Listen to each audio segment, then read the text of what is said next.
Hey everyone, this is K.K Abraham from Tayola, and welcome to Adobe Premiere Pro CS6 Lesson 4. Today we're going to look into images and graphics on Adobe Premiere Pro by working with still images, export stills from the timeline, working with graphic files, and working with transparency with animation. Now that I got your attention, let's get right to it.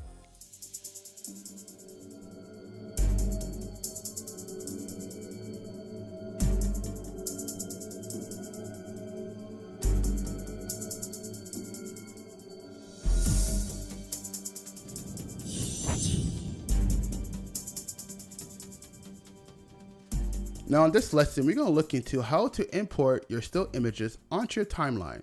Now what we're going to do first, we're going to go a little bit more on the default settings regarding of your images. Now we're going to go on Premiere Pro, we're going to go to Preference, and we're going to click on General. For PC window users, you could go on your Edit, and it'll be all the way down to your bottom, and you'll see your preference there. And it'll be the same order in both machines. Now when we click on General, and you'll notice here that we have a still image default duration. It gives us 150 frames correlating to the 30 frames we have on top. Now, what that's telling you is that it's going to give us 5 seconds automatically with the image that you add onto your timeline. So it does not mean that when you add it onto your timeline, it's just going to be 5 seconds. Because it's still images, you can expand manually on your timeline to as long as you want. So because it's telling you that it's giving you 5 seconds, which is equivalent to 150 frames, on your timeline, automatically you will have 5 seconds worth of your still images. Now, for standard users, for me, for example, when I use my DSLR, I use 24 frames per second, but I would just leave it as 30 frames correlating to 150 frames. And I'll give you more example later on as we move forward. Here, what we see here, you have a box that's unchecked that is default scale to frame size. Now, what that means is that whenever you add an image or graphic onto your timeline, it will scale it to the sequence settings that you have selected. Now, if it's, for example, I have a sequence of 1920 by 1080. And if I have an image that is way bigger, let's say 2K, it means that it will crop to its sequence settings. That means that the picture will shrink, or it would conframe into the settings that I have selected onto my timeline. But the problem is that when you have an image shorter or an image smaller to your sequence settings, what that does, it kind of stretches the image, and it kind of gives it you lose a whole lot of resolution or quality of that photo. So to my advice, I advise you not to check this box in. So we're going to just leave it alone, not have it checked, and we're going to click OK. Now we have a few images that we can select, so we can give some few examples to what we're working on. Now I'm going to have this image, drag it onto the timeline, and it's a young lady. So we have in our effect controls, and we go to scale it down. We have a black bars within our length, but the width fits perfectly. Now, if I just have to bring this to 100%, as you see, we scaled it up. Now, we have the thing called the uniform scale. What a uniform scale does is it allows you to scale within the width. I'm going to undo that. Or the length. And it kind of squeezes the image, as you see here. Which is why I recommend to kind of leave your images to checked as uniform scale. So that is how you work with image that's a little bit bigger than the sequence settings. Now also, with the same image, I will add another image here. And now there's another image of two entrepreneurs shaking hands. And what we have here is we want to make sure that this image, it fits to the crop size. Now, as you notice that this image is a lot smaller, as you can see. And what happened is, if I right click and I click into scale the frame size, as you see, it crops to, it fits to the frame size, but it does not overly give you the length. It does not cover the length of the photo, just the width of the photo it covers. Now, why is that? It's because it does not want to crop out other images, as you see here. So as I scaled in to make sure all the frame is covered, it crops out the head and also the hands. So if I go and I reset by clicking the reset button, you notice that it stays to its frame, although that is not its native size of the particular picture.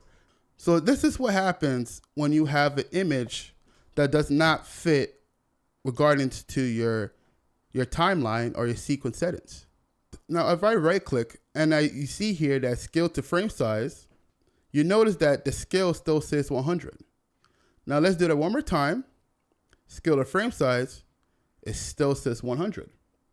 Now the reason why it's doing that, because it's giving you the scale frame size that fits the actual crop size of the timeline, so that you can also maneuver or play with it. I can scale in and I could also move it down. So in case you just want to have the two looking at each other, or if you just want to focus on the handshake.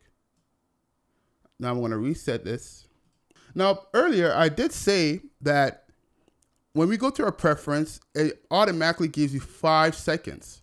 Now as you see here, when I have my mouse hover on a particular image, the information appears. And as you see here, it goes duration 5 seconds. Now you can stretch it all as long as you want. And this is why I prefer to leave the default settings on your preference settings, so that whenever you have a clip on your timeline, you can have it as long as you want and it'll still stay the same. We're gonna learn how to export frames from our video files. Now what we have here, we have the light bulb here onto our source monitor. And I wanted to take it while the light is turning on. Now we can just take the image from the source monitor, but there's a reason why we're gonna do it onto our program monitor. So we're gonna drag and drop the clip onto our timeline, and now you see it into our source monitor. The reason why it's important to export frames from your video clip is because you can add different layers onto that particular clip. So you can do color correction, you can add a logo, you can add many things, or you can add layers on layers within that video clip, and you can frame it at the same time. Whereas for the source monitor, it only allows you to frame the original clip. So that's the purpose why it's very important to know how to frame a clip onto your timeline, so you can get different types of layers or different types of frames that you can export. So for example, what we have here, we have the same image here. Let me bring it back. For example, we're gonna just take, you're gonna take this frame over here. We're gonna click the export frame. So we have this button where it's the camera icon. Now, if you can't find that icon onto your button menu, you click on the plus sign and you have different button editors here. Now, if you don't have it, click on it and then click OK, and it should be onto your button menu. Now, we're going to click on that. The keyboard shortcut for that is Shift E. So we're going to go click it. Now, what we have here, we have the dialog box that shows you to name your image. So we're going to leave that there. Now, we're going to go to browser, and we're going to leave it to desktop, so we can give you an example. Now mine is already selected. I'll just click choose anyways. And as you see in your path, it lets you know where you can find that particular image. Now, when you see format here, mine is on JPEG, but you will see there's different types of formats here. Now, I just recommend to leave it as JPEG, but if you want to kind of send that image to a printer to print out that image, you can leave it as PNG, or TIFF. But for now, we're going to leave it as JPEG. And when you leave it as JPEG, we're going to click OK. Now the image is selected. We're going to minimize our Premiere Pro. We're going to go click on our desktop. We're going to right click, go click on Open.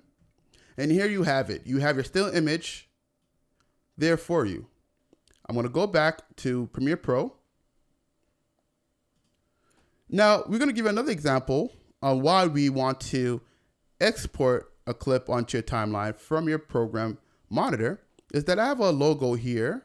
Let me just take the black one. Now, I'm going to minimize this image here.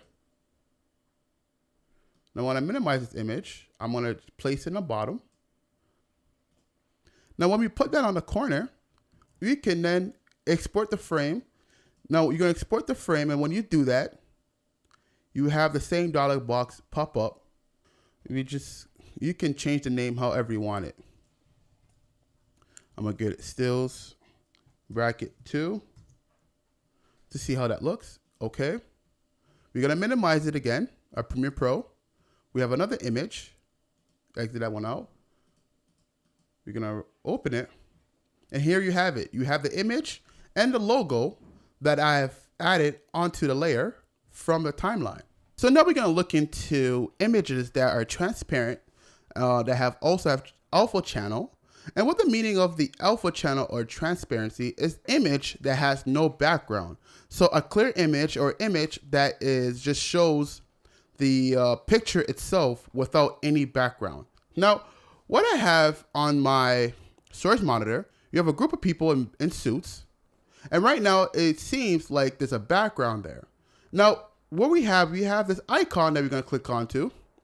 And when you see this icon, you're going to click into alpha.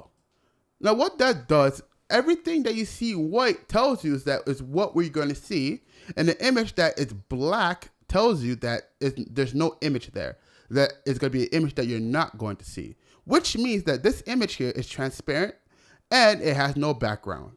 Just has that particular image. We're going to go back to click on that icon again, and we're going to click on composite video. Now, when we do that, we're going to drag that image into the timeline. Now that we have this image here, we are going to show you that there is no background within this image. We have this color mat that we have here. And within the color mat, we're going to stretch it. And what you have here is that you have a background. Now, how you create a color mat, I'm going to show you how you create a color mat. So I'm going to delete the color mat first. Yes. Okay. Now we have this icon here, the new item. We have a new item that I showed you at the beginning of the lesson. And then we're going to go and we're going to click on color mat. Now, when you click on color mat, it tells you the video settings, the width and the height, the time base. Yes, you're going to keep it as 29, 30 frames basically. And square pixel by 1, click yes. And then it allows you to choose a color for your background. Now I'm going to choose white. And then it allows you to name your color mat. I'm just going to keep it as color mat. Okay. Now now I have my color mat onto my project bin or project panel. And that is how you create your color mat. Now I'm going to drag it onto the timeline. I'm going to stretch it out to the end of the clip. And here we see a transparent image. So let me take the eyeball out so you can see how it looks.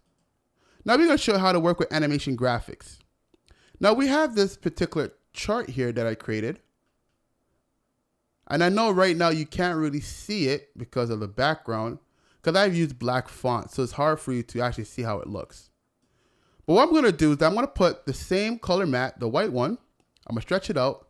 And then I'm going to drag that particular image, that video, onto the timeline. So I'm going to right click and I'm going to click into scale to frame size like we did before. And here we have it. We have that particular image to scale to the frame size. So when you play the image, here you have it, a pie graph, an animation pie graph that is transparent, which doesn't have any background. So that's what it's called, an alpha matte transparent background.